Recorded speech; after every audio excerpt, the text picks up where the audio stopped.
Hello friends, जय श्री राम, जय जगन्नाथ। ମୁଁ ଗୋଟେ ଭିଡ଼ିଓ ପୋଷ୍ଟ କରିଥିଲି ପୂର୍ବରୁ, ଆପଣ ଦେଖିଥିବେ ମୋ ଝିଅକୁ ନେଇକି। ଆଜି ମୁଁ ଆଉ ଗୋଟେ ଭିଡ଼ିଓ ଆପଣଙ୍କୁ ଶୋ କରାଉଛି, ଦେଖିବେ। ଇଏ ହେଉଛି ମୋର ସେଇ ବଡ଼ ଝିଅ ଯୋଉକୁ ମୁଁ ପୋଷ୍ଟ କରିଥିଲି ପୂର୍ବରୁ। ଦେଖନ୍ତୁ ତାର ସେ ନିର୍ଭୀକ ଧଳ ଧଳ ଆଖି, ଯେଉଁ ଆଖିରେ ସେ ଆମେ ଜାଣିପାରୁଛୁ ତାର ଖୁସି, ତାର ମନର ଭାବନା, ତାର ଖୁସିର ଲହରୀ ସବୁଗୁଡ଼ିକୁ ଆମେ ଜାଣିପାରୁଛୁ।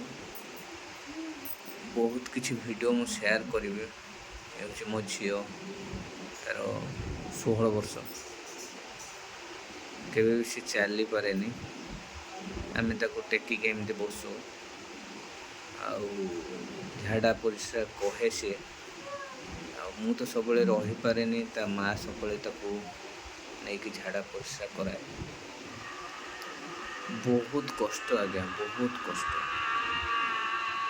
ଗୋଟେ ସ୍ତ୍ରୀ ଲୋକ ପକ୍ଷରେ ଗୋଟେ 30-35 କିଲୋ 40 କିଲୋର ୱେଟ୍ର ଗୋଟେ ପିଲାକୁ ଟେକିକି ନେବା, ଝାଡ଼ା କରାଇବା, ତାକୁ ପରିସ୍ରା ବସାଇବା ବହୁତ ଡିଫିକଲ୍ଟ। ତ ଏମିତି ସିଚୁଏସନ୍ ହେଲା, ଦୁଃଖ ଉପରେ ଦୁଃଖର ପାହାଡ଼ ଲଦି ପଡ଼ିଥିଲା। ଆଉ ଗୋଟେ ଦୁଃଖ ମୁଁ ଆପଣଙ୍କୁ ବି ଦେଖେଇବି। ଇଏ ହେଉଛି ମୋ ଝିଅ, 16 ବର୍ଷର। ଆଉ ଗୋଟେ ଭିଡ଼ିଓ ମୁଁ ଆପଣଙ୍କୁ ଦେଖାଉଛି। ଆଉ ଇଏ ହେଉଛି ମୋ ପୁଅ, ଯିଏ କେବେ କଥା କହିପାରେନି, ଚାଲିପାରେନି, ବସି ପାରୁନି ଠିକ୍ସେ। କଥା କହିବା ତ ବହୁତ ଦୂରର କଥା। ବହୁତ ଦୁଃଖ ଆଜ୍ଞା, ବହୁତ କଷ୍ଟ, ଯାହାକୁ କାହାକୁ ପରିପ୍ରକାଶ କରିହେବ ନାହିଁ।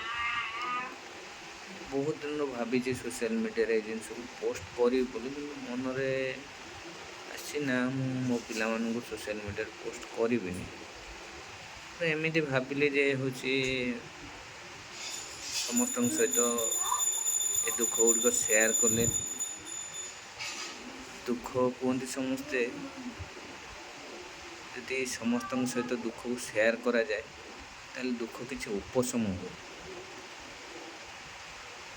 କିନ୍ତୁ ବହୁତ ଭିଡ଼ିଓ ମୁଁ ଆପଣଙ୍କୁ ଦେଖେଇବି, ସେମାନେ ବହୁତ ଭଲ ଥିଲେ। 9 ମାସ ପର୍ଯ୍ୟନ୍ତ ପୁଅ ବି ଭଲ ଥିଲା, ଝିଅ ବି ଭଲ ଥିଲା।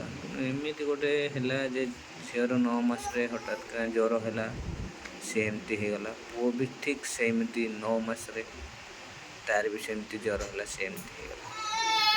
ବହୁତ ପରିଶ୍ରମ କରି, ବହୁତ ପଇସା ବି ମୋ ଝିଅ ପିଛାରେ ପାଖାପାଖି 12-13 ଲକ୍ଷ ଟଙ୍କା ମୁଁ ଖର୍ଚ୍ଚ କରିଛି ତା ପଛରେ। ତ ଝିଅକୁ ଆସି 16 ବର୍ଷ ହେଲାଣି, ମୁଁ କେବେ କେଉଁଦିନ ତାକୁ ପାଟି ବି କରିନି, ତାକୁ କେବେ ଗାଳି ବି କରିନି।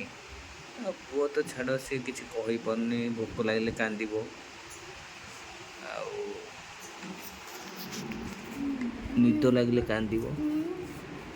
ଆଉ ଆମେ କେହି କିଛି କଥା କହିଲେ ସେ ଏମିତି ହସିବ। ମିନ୍ସ ସେ ଫିଲିଂ କରିପାରୁଛି ଯେ ଆମେ ତାକୁ ଧରୁଛୁ ବୋଲି। ଦେଖନ୍ତୁ ସେ ଗଡ଼ି ପଡ଼ୁଛି ବାରମ୍ବାର, ମୁଁ ତାକୁ ବସେଇଲା ପରେ ବି ସେ ବସି ପାରୁନି, ଗଡ଼ି ପଡ଼ୁଛି। ବହୁତ କଷ୍ଟ ଆଜ୍ଞା, ବହୁତ କଷ୍ଟ।